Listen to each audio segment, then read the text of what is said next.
Hello viewers, Baakiyalakshmi new promo மைவை ரொம்ப நல்லாவே பார்த்துக்கிறாங்க. அதெல்லாம் பார்க்கும்போது ரொம்ப ரொம்ப சந்தோஷமாக இருக்காங்க. ரொம்ப தேங்க்ஸ் பாக்கியா, ஏன்னா அந்த அளவுக்கு நீங்கள் மையை ரொம்ப நல்லா பார்த்துக்கிறீங்க. நானே அந்த அளவுக்கு பார்த்துருக்க மாட்டேன். ஒவ்வொரு முறையும் மையை வந்து சொல்கிறேன் இந்த அளவுக்கு என்ன பார்த்துக்கிட்டாங்க அப்படின்ட்டு உங்களை நினைக்கும் போது ரொம்ப பெருமையாக இருக்குன்றாங்க. மையை எனக்கு இன்னொரு பொண்ணு மாதிரி தான், நான் அப்படியெல்லாம் அவளை விட்டுற மாட்டேன்னுவாங்க. அவளை இன்னும் நான் நல்லா தான் பார்த்துப்பேனே தவிர அவளை அப்படியே போன்னு விட்டுற மாட்டேன் ராதிகா. அதனால நீங்கள் ஃபீல் பண்ண வேண்டாம் சரியா? நான் இருக்கிற வரைக்கும் நீங்கள் ஏன் ஃபீல் பண்ணுறீங்க அப்படின்ட்டு சொல்லி பேசிக்கிட்டு இருக்காங்க. இதெல்லாம் இனியாக்கு பயங்கர கோவம் வருது. இனியா இருந்துட்டு, அம்மா என்னதாம்மா பண்ணிட்டு இருக்க, நீ பண்றது எனக்கு சுத்தமா விருப்பமே இல்லைமான்றாங்க. உன் இஷ்டத்துக்கு பண்ணிட்டு இருக்கன்ட்டு கோவப்பட்டு அந்த இடத்துல சண்டை போட்டுட்டு இருக்காங்க. இங்க பாரு, எல்லாத்தையும் தப்பாவே பார்க்காத, நீ அதை தப்பான ஆங்கல்லே பார்த்துட்டு இருக்கானுவாங்க.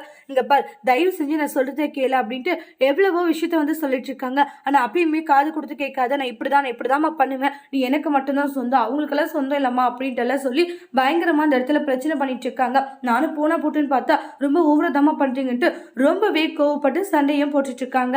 அந்த இடத்துல பாக்கியாக்கு என்ன பண்றதுன்னு தெரியல, ஃபீல் பண்றாங்க. அதோட இந்த ப்ரோமோவை முடிச்சிருக்காங்க. இனி வரக்கூடிய எபிசோட்ல என்ன மாதிரி ஒரு ட்விஸ்ட் வர போகுதுன்ட்டு வெயிட் பண்ணி பார்க்கலாம். தேங்க்யூ.